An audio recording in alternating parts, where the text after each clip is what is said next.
So there is now a question that authors have been asking themselves, and somebody finally just did a study on it. Do authors think that AI will entirely replace their work? In a new report from the University of Cambridge's Minderoo Center for Technology and Democracy, it's laid bare just how existentially threatened Britain's novelists feel by generative AI.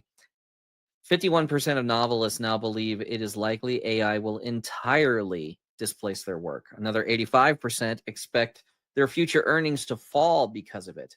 39% have reported that their income has already been hit, largely from competition with AI-generated titles and the collapse of supplementary gigs like copywriting and corporate work. So things humans were doing before, AI is now replacing. And if you've listened to Thomas's talks on this, you know why.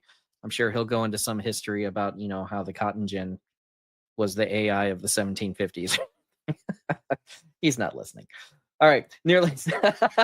I can say whatever I want right now. Nearly 6 in 10 novelists know that their books were scraped to train LLMs.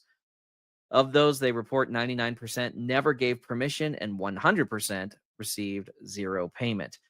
Genre writers are feeling this the sharpest. 2/3 of the respondents to this study claimed that romance is extremely threatened, followed by thrillers at 61% and crime at 60%. And when we get to our Zeitgeist segment at the end of this, we'll get into some more numbers on how AI is impacting the genres we'll be talking about.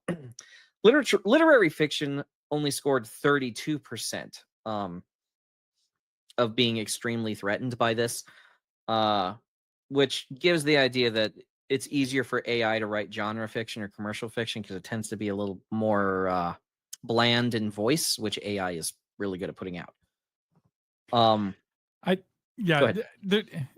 This in some ways is this groundbreaking study, but like authors being nervous about AI is not exactly news. And I do think that for the 51% of authors that think AI will displace them, I think they're right, actually. Yes, because they suck. And they're okay. I'm gonna get on my rant. Let me on my rant, okay? No cussing. Resist your Marine cussing. Sergeant temptation. So authors have been and this has been since I got into the community back in 2016. Authors have been crying in little toxic positivity echo chambers for as long as I can remember. You get into a Facebook group, you put something out there, guys, can you take a look at this for me? And just let me know what you think, guys. Be honest, okay? And everybody's like, this is wonderful. This is so good. Like, this is so expressive.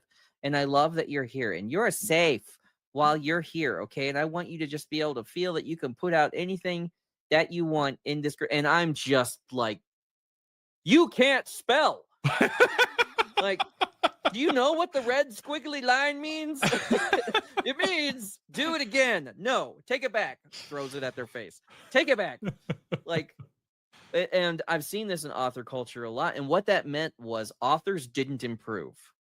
And they never learned that they weren't any good because they everyone that they asked for feedback just lied to their face saying, oh, this is brilliant. You don't have to go read more books on craft. You don't need to read classics in your genre.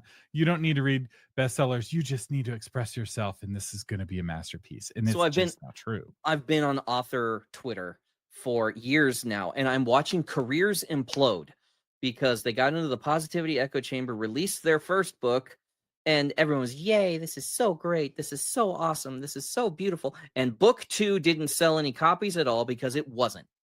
And so that author burned out and gave up because they're like, oh, I guess nobody wants to read anything I write. No, what you needed to do was write a better book in the first place, because the only thing that sells book 2 is book 1. All right. Nobody buys book 2 off of the advertising.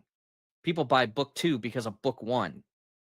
And when you get stuck into these places where people lie to you so they can feel good about themselves, then you're tanking people's careers.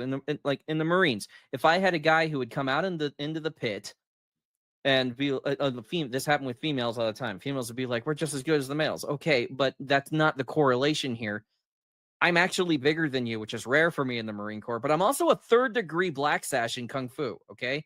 There is no equivalency between our skill levels, and I'm bigger than you. So when we get down into the pit, I crush them so they know what they have to work on. And it would behoove of you to learn to spell. But you can't let people think they're okay if they're not okay. I have been thinking about connected with this AI's toxic niceness because this is another problem, right? Somebody uploads their book to because they don't trust the Facebook groups that it'll just get smoke blown in the face. They upload their book to ChatGPT. Yeah. You say, ChatGPT, is this novel that I wrote any good? ChatGPT is like, oh my goodness, this is a heartbreaking work of staggering genius. Oh my gosh. And so we on the last patrons only Q&A, we discussed the possibility of creating a new patrons level, probably around $20 a month, that would come with all the patron toolbox tools plus access to Claude and Gemini and ChatGPT and Grok. And one of the things I've been thinking about is if I do that, basically breaking each one of those of their sycophancy in the tool that I make. Yeah. So when you're talking to ChatGPT, you're talking to honest ChatGPT rather than sycophantic ChatGPT. And I know how to do that. Like, because I had to get a lot of the other patron tools to work. It's like, stop complimenting garbage. This is not love. It's not loving to tell somebody not that they look fine when they have mustard on their face and they ask you, do I have mustard on my face? And you say, no, you don't have mustard on your face. The emperor's not wearing any clothes. And sometimes sometimes I wonder if it's not people trying to feel good about themselves, but really people just trying to push other authors down, right? Because if somebody can convince another author to stop trying to improve themselves because they're already perfect, now they no longer become competition if you're better than that author. So it becomes a crabs in a barrel type thing, pulling people down. That sounds good in theory, but I think that malice is too far advanced for most people. Like, there's some psychopaths out there who could probably do that kind of thing, but I would say most people are actually they're insecure in themselves, and so they would never make anyone else feel insecure because that would be a sin. And so they won't do that. So they'll say, yeah, this is good, keep trying, kind of thing, but no one hears keep trying. They just hear this is good.